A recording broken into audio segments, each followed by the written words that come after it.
Biomechanical Concepts of the penalty shot. A penalty kick is awarded to the attacking team when the defending player commits a direct free kick offence inside of the 18-yard box as outlined within the bylaws and sections 12 and 13.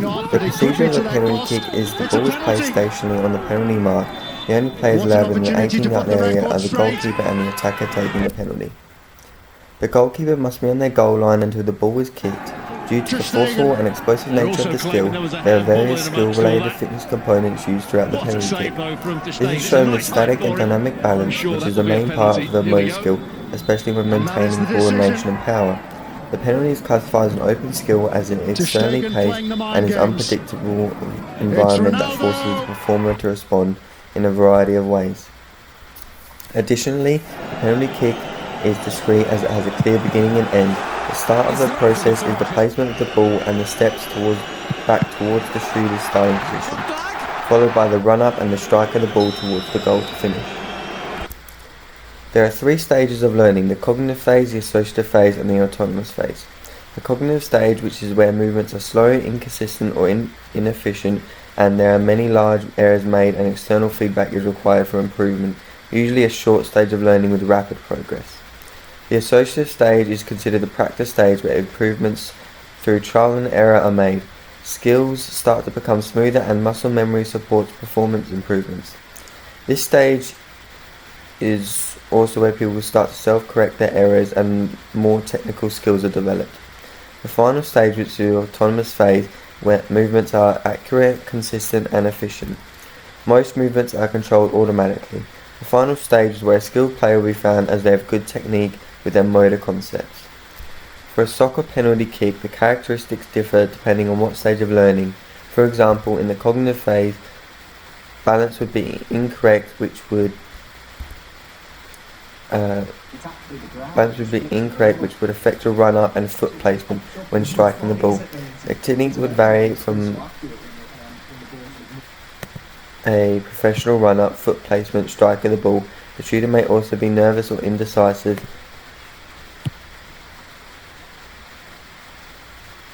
when striking the ball, which could lead to an incorrect kick or placement. Whilst in the associative stage, the player may have corrected some previous mistakes and have a general knowledge of the process of the shot. Most movements would have come on muscle memory and technique would have seen gradual improvement over time.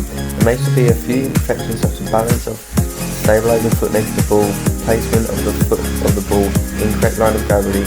Finally, the autonomous phase, most of the movements would be automatic and the shooter would be more focused on the goalkeeper's perspective and the placement of the ball would be known to the striker along with the required power.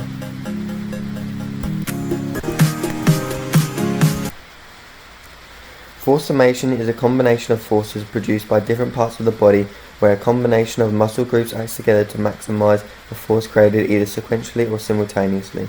The larger / stronger and slower body parts first, followed by the smaller / weaker and faster extremities. This is known as sequential acceleration and results in successful force summation. To obtain a maximum force summation also needs sequential stabilization of body parts, with some body parts having to be fixed at stable points while other parts produce the effective forces. Shown in this video of myself demonstrating a penalty kick procedure, starting from the standing position, the run-up is powerful and higher paced to maximize the force conducted from my legs.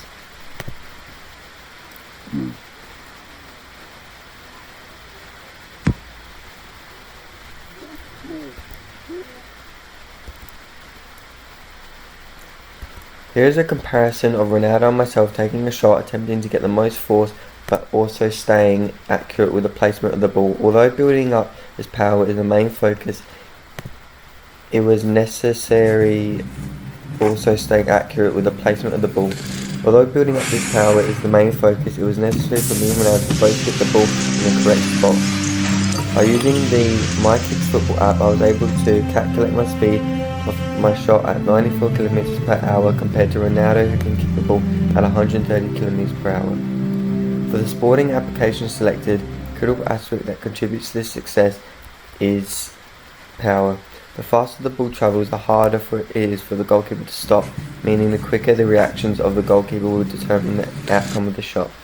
From the calculations conducted, the evidence provided suggests that Ronaldo and myself are not in the same stage of learning, proposing I am in the associative stage and Ronaldo is in the autonomous stage. This conclusion has been made to the fact that Ronaldo is at a much faster pace, meaning he is technically more likely to score depending on his placement. Static and dynamic balance/stability. Balance is a person's ability to control their equilibrium in relation to gravity and stay upright or in control of the body movement. There are two types of balance, static and dynamic. Stability has been defined as a level of challenge at which one can still balance, the ability to control your body during movement, where balance is your body's ability to return to a desired position or trajectory following a disturbance. Balance and stability applies to one's penalty shot, as the run-up and foot placement is a very important aspect. The ability to place your stabilizing foot in the perfect position to better yourself for a more powerful and coordinated shot results in an improved penalty. If the shooter is off balance when taking their kick, their line of gravity/center of gravity will be affected. For example, in figure 2, the player's line of gravity is directly down the middle of their chest, but the center of gravity is towards the front of the player due to their positioning. Having a lower center of gravity makes the body more stable during acceleration. When the line of gravity is within the base of support, the body is stable and better equipped for movement, compared to when the line of gravity is not within the base of support. The player must adjust to not fall over. This affects the penalty kick, as the shooter will opt for a stable line of gravity and base of support, as it will assist in keeping the right balance. The following images provide evidence of two procedures to run up with myself and a peer. The procedure is broken up into 5 parts: the swing, the approach, foot plant, foot contact, and follow through. I'll video myself taking 20 penalty shots against a goalkeeper to examine my technique and identify the aspects of my shot. I broke the shot up into 2 parts. The first 10 shots were normal penalty style, where I missed a total of 4 of the 10 shots.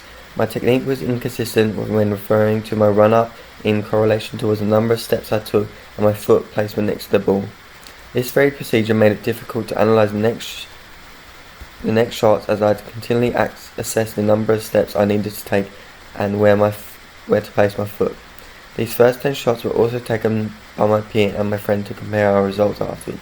The next 10 penalty shots were taken after gathered research on the professional football player Cristiano Ronaldo.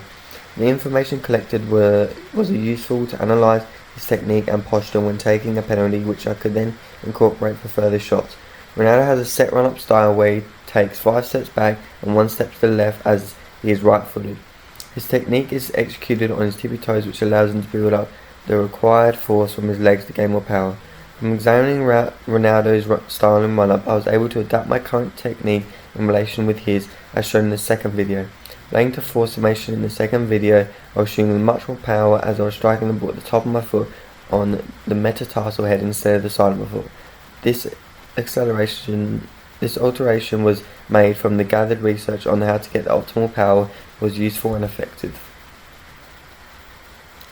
The next section of data was collected on a different day, where I took 25 standard penalty kicks and recorded the results.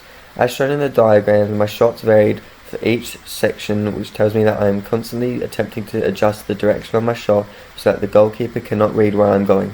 This type of shooting method was precise, as I scored 19 out of 25 shots, which is 76% taken. Comparing to results to a professional like Ronaldo, who scored 134 penalties out of 160, which is 83% of penalties in his career. Stage of learning. From the gathered research and information collected from multiple sources such as journal articles, video footage, images, graphs, the evidence suggests I'm in the associative stage of learning. Ronaldo's penalty goals percentage of 83% suggests that I'm in the associative stage of learning. Ronaldo's penalty goal percentage of 83 suggests that he is in the autonomous stage of learning, as he is professional with one of the highest scoring rates in the world. Considering my rate was 76%, that I am not far off from the autonomous stage. and I am in the higher associative stage. By using the two selected theory concepts of force summation and balance/stability, I have enhanced my penalty kick from researching professional tactics and players such as Cristiano Ronaldo. I have assessed and implemented the information gained by also comparing myself to a peer. I have obtained new and useful data that displays the differences in the stage of learning. The previous information suggests I am in the associative stage.